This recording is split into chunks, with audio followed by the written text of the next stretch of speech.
Ecuador anunció que tomará medidas legales en respuesta a un tribunal arbitral internacional que ordenó al país cancelar $471 millones a la petrolera Perenco. El proceso judicial se inició porque la firma francesa adujo la violación de un tratado bilateral de inversiones por parte del Estado ecuatoriano. Los protagonistas de la noticia en Notimundo.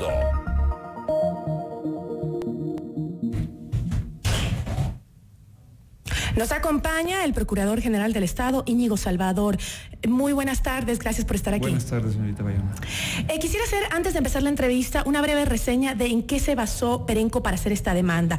Perenco, según entiendo, alega que el Estado ecuatoriano modificó la participación que la petrolera recibía de los contratos de participación justamente de los bloques 7 y 21 con la aplicación de la Ley 42 y del Decreto 662, lo que, según Perenco, constituía una violación de los contratos y del Tratado Bilateral de Inversiones suscrito el 9 de julio de 1994 entre el Ecuador y Francia para la promoción y la protección recíproca de inversiones, razón por la cual pues demandó al Estado ecuatoriano por $1.423 millones, como lo dijo María del Carmen, y pues le ganó al Estado ecuatoriano, ¿no es así? Si existía un tratado bilateral, esta es mi pregunta, con Francia, Ecuador definitivamente lo irrespetó al imponer a la petrolera francesa un decreto posterior a la firma del acuerdo, según entiendo. Por eso nos gana esta demanda. ¿Esto qué quiere decir? ¿Podemos nosotros ahora emprender acciones para proteger al Estado ecuatoriano? Lamentablemente, buenas tardes, señorita Álvarez también, y a la audiencia de la radio. Lamentablemente este momento ya es poco lo que se puede hacer. Tuvimos un primer laudo en el año 2015 del mismo tribunal arbitral que determinó que justamente sobre la base de los hechos que usted acaba de narrar, Ecuador había incumplido el Tratado Bilateral para la Protección de las Inversiones Ecuador-Francia, y que además, a raíz de la declaratoria de caducidad del contrato en el año 2010, había expropiado a la compañía Perenco, y que por lo tanto el Ecuador era responsable y debía pagar una indemnización. Desde el año 2015 hasta la fecha, en lo que hemos estado centrados es en determinar el monto de esa indemnización. Y en el laudo del día viernes pasado, 27 de septiembre, ya nos informan del monto. Pero además el monto es de $471 millones que el Ecuador debe pagar a Perenco. Pero además nos notifican que Perenco también debe pagar al Estado ecuatoriano la suma de $60 millones por los daños y contaminación, de los daños ambientales causados por ellos el momento en que abandonan las instalaciones en los bloques 7 y 21. En este momento estamos en pleno proceso de análisis del laudo. Es un documento voluminoso, más de 400 páginas, para determinar justamente qué es lo que podemos hacer.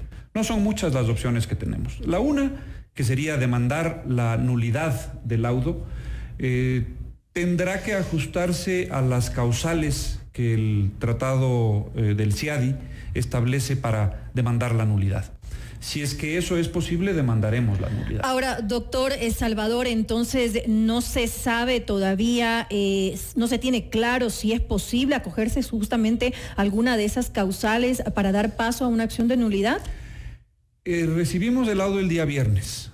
Es un poquito prematuro hoy día lunes poder decirle el laudo está incurso en una de las causales. Las causales son súper específicas, se las voy a mencionar. Primero, que el tribunal se haya extralimitado manifiestamente en sus facultades.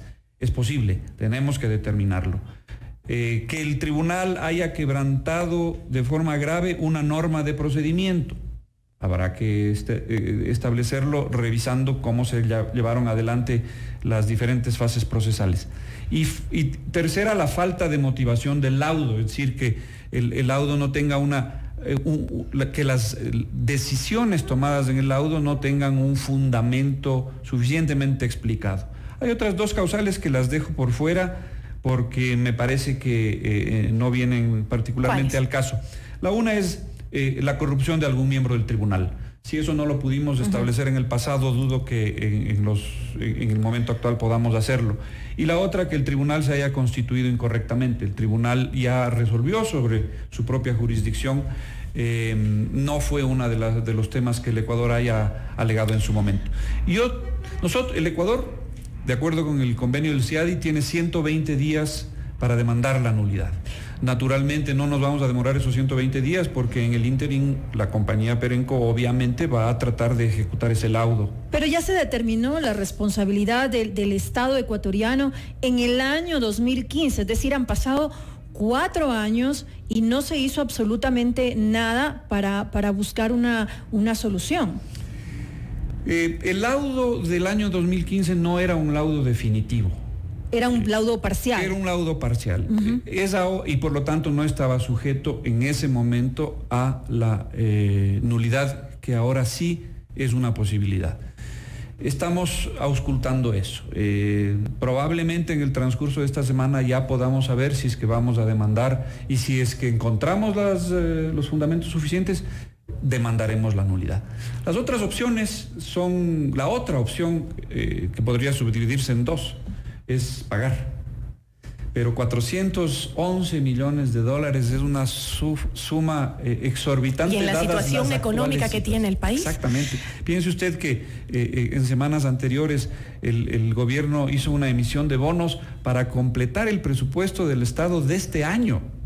Imagínese lo que es a eso añadirle la carga de 400 millones adicionales. Entonces, terrible. Lo que se tratará de hacer es, en ese caso, tratar de llegar a un acuerdo con Perenco, tal como se llegó con Burlington, que era el socio de Perenco en esta explotación, para un acuerdo de escalonamiento de pagos y quizás algún descuento. Pero mucho más que hacer al respecto no hay. Qué dolor. ¿Existe, doctor, además de Perenco, otros casos de arbitraje iniciados por inversionistas extranjeros contra el Estado ecuatoriano? Hay varios. En relación a estos dos actos normativos que fueron la Ley 42 en el año 2006 y el Decreto 662 en el año 2007, hubo otros dos arbitrajes, el uno el de Murphy y el otro el de Burlington, que era justamente todos tienen el mismo resultado. Porque sí, efectivamente, como usted mencionaba, los hechos demostrados dentro del proceso le han llevado al tribunal a determinar que el Ecuador incumplió. Ahora, en relación a eso, recordemos cuál era la situación. La situación era que había unos contratos de participación suscritos en el año, la verdad es que el contrato estaba suscrito en 1994 se firmó. No, ese es el tratado bilateral para la protección de las inversiones. Pero el contrato para la explotación, el contrato de participación para la explotación, se firmó mucho antes. Se firma, de hecho, Perenco y Burlington entran comprando acciones dentro de un contrato de participación que ya existía. Esto ocurre en el año 2001, en el año 2002 es aprobado por el Estado ecuatoriano. En el año 2006, ustedes recuerdan, un poquito antes incluso, los precios del petróleo se elevan y el Estado ecuatoriano, 2006, gobierno del doctor Alfredo Palacios, dice, no es justo que sigamos percibiendo una proporción 25-75 más o menos, no es exacto porque depende de la producción de petróleo y de los bloques en concreto. No es justo que habiéndose elevado el precio sigamos percibiendo apenas un 25%. Esa fue la ley 42. En la ley 42 entonces se cambia de 25-75, que es lo que decía el contrato, 50? A 50-50. Pero el decreto le vuelve a subir a 90. El decreto de la época de Rafael Correa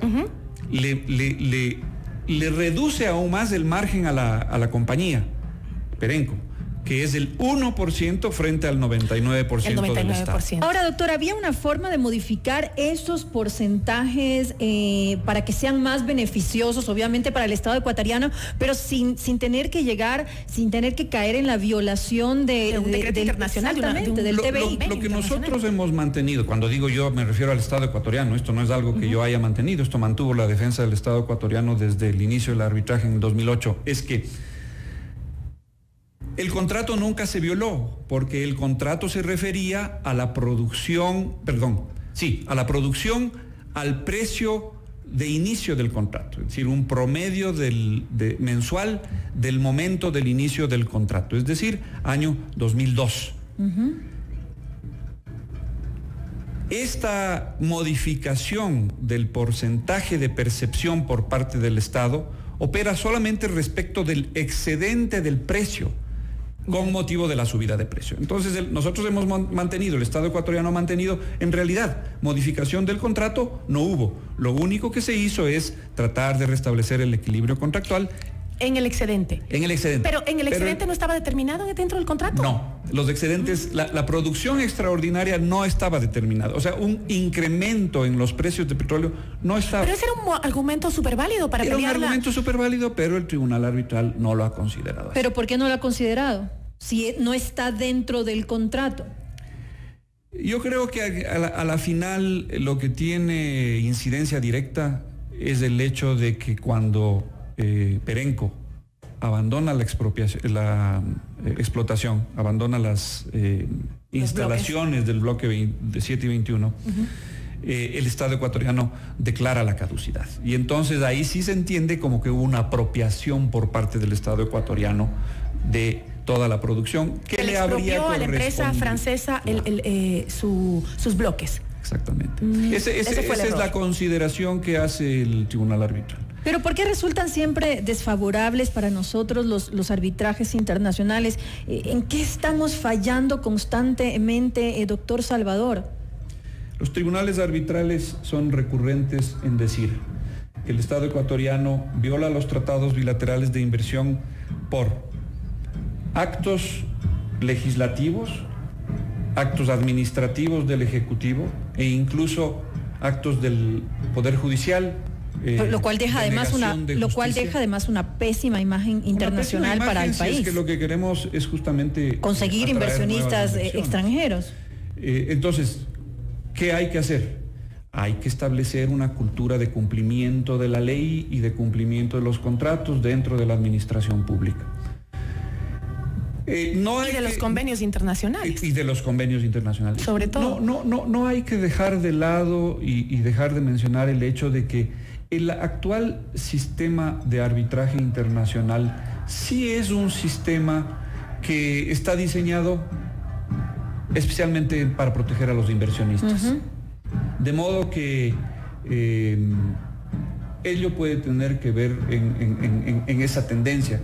Ahora, hay arbitrajes que se ganan, hay pequeños arbitrajes que se ganan. Obviamente el problema de estos grandes arbitrajes, como el caso Chevron, como el caso Perenco ahora, el antiguo caso Burlington, el caso Oxy, hacen noticia porque los montos son enormes. O sea, piense que en el caso Perenco, la pretensión original de la compañía era 1.423 millones. Desde ese punto de vista, el resultado es un resultado bastante favorable al Ecuador. Es el 30% de lo que pretendían originalmente. Es un 30% que en términos absolutos igual es un golpe serio. Igual estamos a la hablando de 400. Pero imagínense lo que habría sido 1.400 millones. Por esos montos es que hacen noticia. Los pequeños arbitrajes que se ganan, que son de 50 millones, de 120 millones, que es plata también, responden a otros esquemas arbitrales, que son los esquemas adoptados a partir de la Constitución de 2008, en donde ya no se encomienda el arbitraje a estos grandes tribunales como el del CIADI o como de la Cámara de Comercio Internacional, sino a esquemas de arbitraje regionales latinoamericanos. Pero a mí, yo me pregunto, con lo que decía María del Carmen también, ¿no? Es tan constante esto de que perdemos los arbitrajes internacionales. Por ejemplo, cuando sucedió esto de que se puso una ley y también por un decreto se cambió este contrato con una empresa internacional, como usted dice, se estaba cambiando solo el excedente, lo que se ganaba por el excedente del petróleo, que no estaba dentro de ese contrato. Pero yo no sé, antes de hacer este tipo de decretos o este tipo de leyes, no hay una asesoría previa que nos diga, bueno, nos puede caer encima este acuerdo binacional que tenemos de protección con Francia. Ojo por ahí, ¿qué nos pasa? El asesoramiento está fallando ahí, porque tomamos decisiones en las que después nos toca pagar un montón de dinero como lo que nos acaba de pasar. Fíjese, y lo que ocurre es que las cosas ocurren tanto tiempo más tarde, o sea, los hechos ocurren durante una administración. En este caso, se involucran 3 administraciones, la del doctor Alfredo Palacio con la ley 42, la del economista Rafael Correa con el decreto 662 y la del licenciado Lenín Moreno, que es al que le toca pagar. Pero no debería haber una corresponsabilidad con todos esos líderes o dirigentes que tomaron esa decisión. La responsabilidad es del Estado ecuatoriano. El Estado ecuatoriano tiene un mecanismo para exigir esa responsabilidad a personas específicas, que son los juicios de repetición. El momento en que el Estado ecuatoriano haya finalmente tenido que pagar, entonces se iniciarán los procesos de repetición contra quienes justamente obviaron las asesorías que seguramente se le dieron, en el sentido de, si tomas esta medida, en varios años te va a caer un laudo arbitral porque has incumplido tal y tal. Pero doctor Salvador, siempre se habla de esto, de los juicios de repetición, pero nunca se lo ha hecho. Es decir, siempre se habla de que se lo va a hacer. En otros casos, como el de Chevron, también se lo ha tomado en consideración. Y sin embargo, nunca pasa nada. No, se están haciendo. Lo que pasa es que cada proceso de repetición pasa por un procedimiento que involucra un informe interno de la entidad pública en donde se han realizado los hechos que después dan lugar a la responsabilidad del Estado ecuatoriano para determinar quiénes fueron los responsables. Algo que no quiero dejar de decir es que a lo mejor en su momento las autoridades estatales sí hicieron la evaluación y sí pensaron, a lo mejor aquí hay un incumplimiento, pero la necesidad política o la necesidad económica del Estado exigía que en ese momento se tomen estas medidas.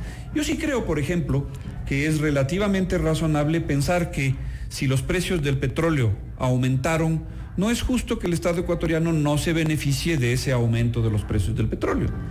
Ahora, la medida a realizar en ese momento habría debido ser sentarse con cada una de las empresas, renegociar los contratos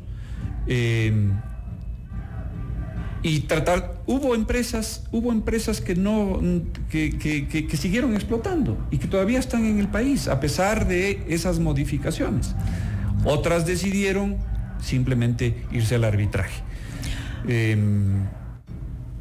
Probablemente eso lo tomaron en cuenta en su momento. Y si el tribunal arbitral determinó que eso involucra la responsabilidad del Estado ecuatoriano, pues entonces nosotros, personalmente yo como Procurador General del Estado, en su momento advertiré a las autoridades pertinentes, que probablemente sean el Ministerio de Energía, la Presidencia de la República, incluso la Asamblea Nacional de aquel entonces, que fue la que expidió la ley 42, para que se inicien los procesos de repetición.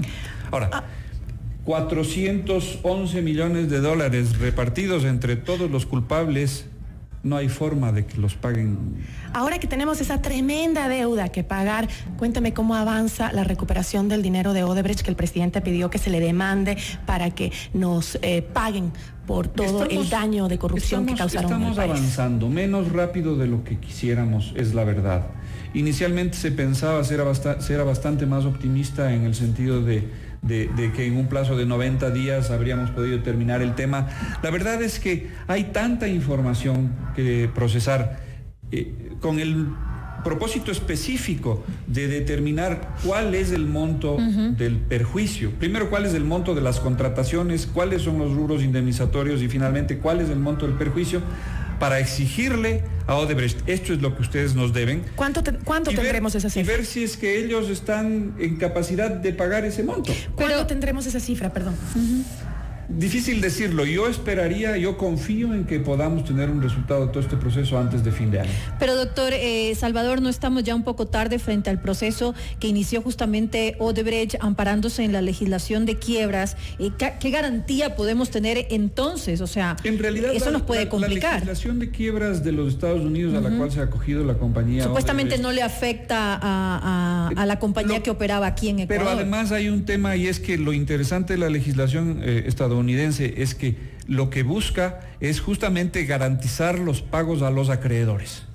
Entonces, si entre los acreedores está el Estado ecuatoriano y el Estado ecuatoriano se hace presente para eso, el Estado ecuatoriano debería haber asegurados sus intereses en ese proceso. Pero no se puede, por ejemplo, embargar los bienes de la empresa, porque supuestamente cuando se acogen a esta legislación, lo que sucede es que ellos tienen que seguir trabajando, se les garantiza que puedan seguir trabajando para que de esa manera tengan el dinero en su momento, cuando lo tengan supuestamente, para pagar a los acreedores. Así es como funciona la legislación. ¿Qué significa eso? Que Ecuador no verá un centavo si es que finalmente la constructora Norberto Odebrecht, que es la que funcionaba aquí, también entra dentro de esto, que al momento no está. Ese es uno de los temas que tenemos anotados justamente en la agenda para la próxima reunión. Uno, determinar a cuál de las empresas del enorme holding de la original Norberto Odebrecht Construcciones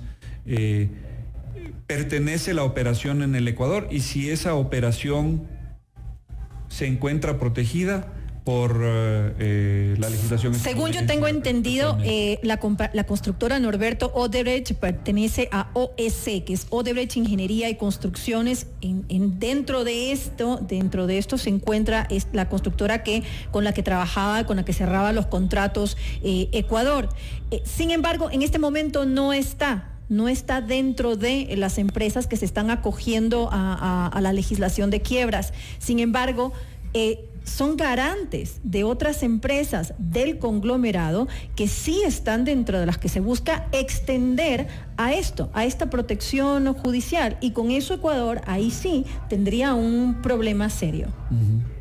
Bueno, esto es parte justamente de los varios temas cruciales que tenemos que arreglar con la compañía Odebrecht. El primero que he mencionado, el tema de la representación. ¿A quién representa el señor Félix Martins dentro de ese amplio mapa de empresas del holding?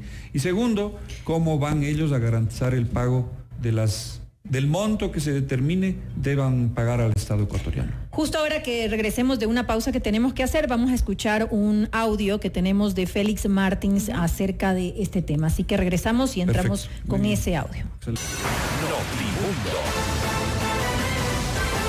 Información inmediata. Seguimos con la información, 18 horas con 46 minutos, conversando con el Procurador General del Estado. El presidente Lenín Moreno dijo que mientras él sea presidente, la compañía Odebrecht no firmará ningún contrato con el gobierno ecuatoriano. Hace poco, en este mismo espacio informativo, el director regional de Odebrecht, Félix Martín, dijo que la empresa brasileña se merece una segunda oportunidad. Doctor, quisiera que escucháramos el audio que justamente comentó el director regional de Odebrecht.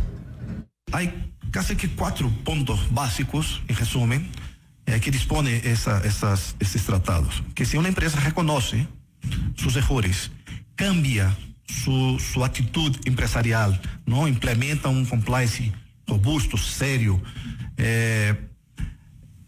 renova su liderazgo y tiene disposición para seguir cooperando con la justicia, con la verdad, y también dispuesta a reparar por los daños generados, esta empresa debería tener una segunda oportunidad. Eso dispone, no es Odebrecht, no es las instituciones de Ecuador, eso dispone los principales países en el mundo. Entonces es muy importante dejar un mensaje de que matar una empresa que tiene disposición de cooperar no es el mejor camino. Porque no es solamente la empresa cambiar, hay que cambiar todo un sistema. Entonces, matar una empresa que tiene disposición de cooperar, Freddy, yo creo que no es el mejor camino para avanzar en el combate a corrupción. Doctor Salvador, hemos escuchado lo que dijo Félix Martins en este espacio. Él es director regional de Odebrecht. ¿Cuáles son sus impresiones al respecto de estos argumentos que da? La empresa Odebrecht, en realidad, como él menciona, sí ha estado colaborando con el Estado ecuatoriano. No es que lo ha estado haciendo motu propio, por iniciativa de ellos, porque son buenos. Lo hacen porque en el acuerdo de cooperación eficaz al que llegaron en los juicios en el Brasil, el Estado brasileño les impuso esa obligación. Les impuso la obligación de, uno, colaborar con el Estado ecuatoriano, con la justicia ecuatoriana, y segundo, intentar llegar a acuerdos indemnizatorios con cada uno de los estados en donde han tenido estos problemas. Además que la cooperación eficaz es un recurso que te da la justicia para que puedas colaborar y así negocies una mejor sanción, una mejor condena, ¿no? De hecho, por ejemplo, los señores José Conceizao Santos, el señor de Sousa, que están allá en el Brasil. Bueno, de Sousa no, él no está implicado en el, quiero decir, él no está vinculado a ningún proceso. Pero el señor Santos está sometido a prisión domiciliaria, entiendo, porque de otra manera estaría en una cárcel cualquiera. Ese es el beneficio que le otorgaron por colaborar con la justicia. Por colaborar con la justicia ecuatoriana. Ahora, eso quiere decir que entonces les podemos perdonar toda la corrupción y pueden volver a trabajar con el Estado ecuatoriano. Claro, esa es otra cosa. Entonces, ahorita, en lo que estamos embarcados, en lo que yo personalmente estoy dedicado, un poco haciendo de portavoz y de cara visible del proceso, es en el tratar de llegar a determinar el monto que la empresa Odebrecht tiene que pagar al Ecuador por concepto de indemnización por los daños causados. Pero al mismo tiempo hay una cantidad de glosas y procesos contenciosos administrativos en los cuales la compañía Odebrecht deberá responder a la Contraloría General del Estado por incumplimientos, violaciones, etcétera, de la más diversa índole en los contratos suscritos por la compañía Odebrecht con el Estado ecuatoriano. Ahora, efectivamente no se puede llegar a un acuerdo si no tenemos el dato exacto de cuál es el monto de reparación integral. No se puede sentar a negociar con la empresa antes de tener este dato.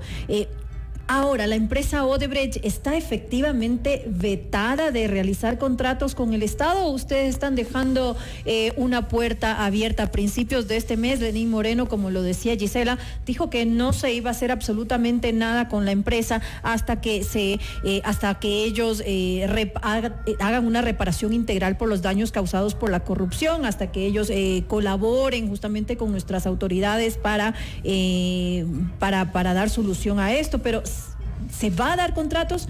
¿Se está dejando esa oportunidad? Yo entiendo que la declaración del señor presidente respondió a el hecho de que en la opinión pública hubo en algún momento la creencia de que el proceso liderado por la Procuraduría General del Estado y en el cual participan también la Contraloría, la Fiscalía y la Secretaría Anticorrupción de la Presidencia, tenía por objeto el regreso de Odebrecht. Hubo que ser enfático, y yo lo repetí varias veces, pero ciertos formadores de opinión no daban lugar a este énfasis en mi declaración. Nunca el propósito del proceso emprendido con Odebrecht fue el de permitir su regreso. Lo único de lo que nosotros estamos hablando es cuánto va a pagar Odebrecht al Ecuador por concepto de indemnización por los daños causados. El señor presidente ha dicho que mientras él sea presidente no se firmarán nuevos contratos. Si es que el señor presidente lo dice, así será. La compañía Odebrecht tendrá que hacer todo lo que la ley le exige para poder volver a contratar con el Estado ecuatoriano. Le tocará a ella determinar cómo procede frente a esta declaración del señor presidente de la República. En relación a lo que yo trato con Odebrecht, yo no me meto en el tema de si vuelven o no vuelven a contratar. Yo de lo que me ocupo es de conseguir que la compañía Odebrecht pague al Estado ecuatoriano lo que le debe por concepto de indemnización por los daños causados por los actos Esperemos corruptos. que el próximo presidente o que los candidatos pongan en su lista de ofrecimientos que no van a volver a contratar a empresas corruptas que han sobornado a funcionarios públicos para obtener contratos con el Estado y que nos cuesta a nosotros, a los ecuatorianos. Así es. Quisiera cambiar un poco de tema. El presidente Moreno dijo a CNN la semana pasada que Olavini habría interferido en asuntos de Ecuador y de otros estados, que hay pruebas contundentes que serán presentadas, dijo. Usted ha seguido muy de cerca la salida de Assange de la embajada. ¿Cómo mira usted esto ahora, lo que sucede con Olavini? Yo quisiera aclarar simplemente que la intervención de la Procuraduría General del Estado ocurre en casos en que de por medio sea necesaria la representación judicial del Estado. En el caso Assange, la verdad es que el involucramiento de la Procuraduría fue realmente tangencial. El señor Assange planteó una acción de protección contra el Estado ecuatoriano a poco de adoptado por el señor canciller de la República el protocolo de conducta, el código de conducta que el señor Assange tenía que llevar dentro de la embajada. Y por lo tanto me tocó a mí acompañar al señor canciller a la audiencia judicial. Más allá de eso, mi participación en el caso Assange ha sido más bien reducida. En el caso de Olavini, antes de entrar a la explicación de Olavini, lo que quiero decir es, ustedes no le van a ver a la Procuraduría General del Estado metida en todos los procesos penales. La Procuraduría solamente interviene cuando de por medio está el interés público, que en los casos penales se concreta cuando se trata de un delito contra la estabilidad del Estado y donde de por medio está el erario público, es decir, fondos públicos. Pero interferir en asuntos del Estado, de Ecuador, no es cuestión de la Procuraduría. Es que solo en los casos donde los delitos son peculado, cohecho, concusión y el otro asociación ilícita, donde de por medio hay dineros públicos, interviene la Procuraduría, porque en los otros casos ya está la Fiscalía representando el interés público. Es decir, cuando hay un perjuicio económico para el Estado. Un perjuicio económico. Un perjuicio económico. En el caso de Olavini estamos hablando de otro tipo de perjuicio. De perjuicio. Es un perjuicio a la seguridad del Estado. Si es que en algún momento la fiscal descubriera que hay una consideración o un factor de índole económico e iniciara un nuevo proceso por cohecho, peculado y los que mencionaba, ahí interviene entonces ahí sí intervendremos nosotros. Y la explicación es muy simple. Si el Estado es la víctima de un mal uso de fondos públicos, el Estado tiene que hacerse parte en el proceso. Y quien representa al Estado es el Procurador General del Estado, con el propósito de que al final haya quien recupere los dineros que el juez disponga sean pagados por concepto de indemnización. Naturalmente eso recibirá la cuenta única del Tesoro Nacional, el Ministerio de Economía y Finanzas. La Procuraduría no percibe esos dineros, pero el procurador es el representante judicial del Estado que se presenta en el proceso como representante de la víctima. Me quedó clarísimo. Usted reconoció hace unas semanas su firma en la acusación particular por presunto cohecho en el caso de sobornos 2012-2016, ¿no es cierto? ¿Cree usted que en la investigación de la Fiscalía existen indicios suficientes para presumir la comisión de este delito de cohecho? Sin duda, sin duda. El expediente está... el expediente está lleno de pruebas de la más diversa índole. Se ha querido hacer creer que la única prueba es el cuaderno de la señora Martínez. No hay tal.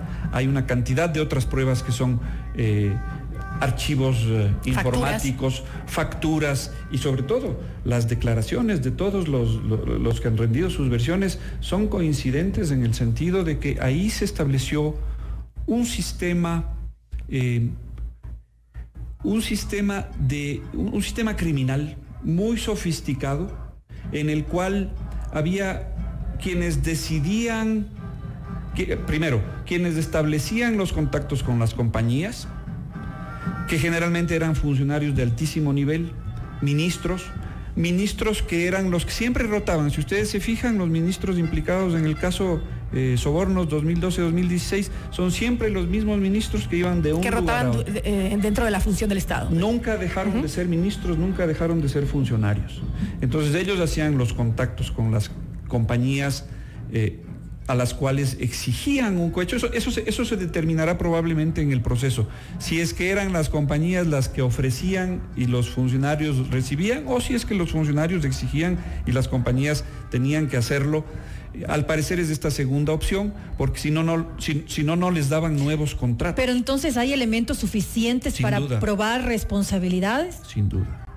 Bueno, dentro del proceso judicial, tanto la Fiscalía como la Procuraduría nos empeñaremos en demostrar, sobre la base de la evidencia que consta en el expediente, que el esquema que proponemos, la teoría del caso que proponemos, efectivamente se dio y que involucraba a personajes de tan alto rango como el entonces presidente de la República, a una cantidad de ministros, a una cantidad de funcionarios subalternos y a unos, bueno, obviamente a las compañías y sus representantes legales, pero también a unos beneficiarios. ¿Pero se va a poder llegar al expresidente Rafael Correa? ¿Será posible finalmente demostrar algo de esto? Yo tengo confianza en que el caso es suficientemente sólido como para llegar a eso. Pero sólido cuando una involucrada hace un cuadro de la supuesta estructura de cómo se manejaba este grupo delictivo, porque esta organización criminal. Exacto, organización criminal, porque así se la llamó, hizo toda una estructura con el cabecilla, con cada uno, cómo se movía y todo, de una mujer que también era parte de lo que estaba pasando. Eso es lo que yo digo, o sea, en la justicia se determina justamente cuáles son las pruebas, ¿no? No solo testimonios, y mucho ojo con aquellos testimonios que son de personas que están involucradas. Trabajó 7 años en la presidencia de la República y la otra otros cuantos años más, ¿no? Y además era la que iba y traía con el dinero. O sea, yo no he visto más de $1,000 juntos en efectivo. Y esa señorita vio $100,000. No, ¿cuántos? Más de $100,000 en efectivo. O sea, eso era un montón de plata. Yo ya veo eso y digo, qué miedo. Bueno, pero justamente en función de la utilización de la herramienta de la cooperación eficaz, esta gente dice, prefiero pasarme unos pocos años menos en la cárcel y a cambio de eso doy la información. Y lo que va a ocurrir, me atrevo a pronosticar, es que conforme vaya entrando más gente dentro de los procesos, porque bueno, este proceso sobornos 2012-2016 está ya prácticamente concluido, no, de hecho está ya concluido en la fase de instrucción fiscal y el juicio comenzará ya mismo. De hecho, el día 4, el día viernes, se realizará la audiencia preparatoria de juicio. Pero en todo este proceso han salido nuevos nombres y por lo tanto la Fiscalía está trabajando ya en nuevos procesos, quizás por los mismos delitos, quizás por otros, pero contra nuevos protagonistas. Estamos hablando ya de cuánta gente involucrada en esto. Bueno, en el caso que he hecho son 26 personas, pero en los nuevos casos que surjan se irán sumando más personas. Bueno, y con esto finalizamos. Le queremos agradecer al doctor Íñigo Salvador, Procurador General del Estado, con quien hemos analizado algunos temas de coyuntura. Como siempre, gracias por acompañarnos en este espacio. Muchísimas gracias, doctor.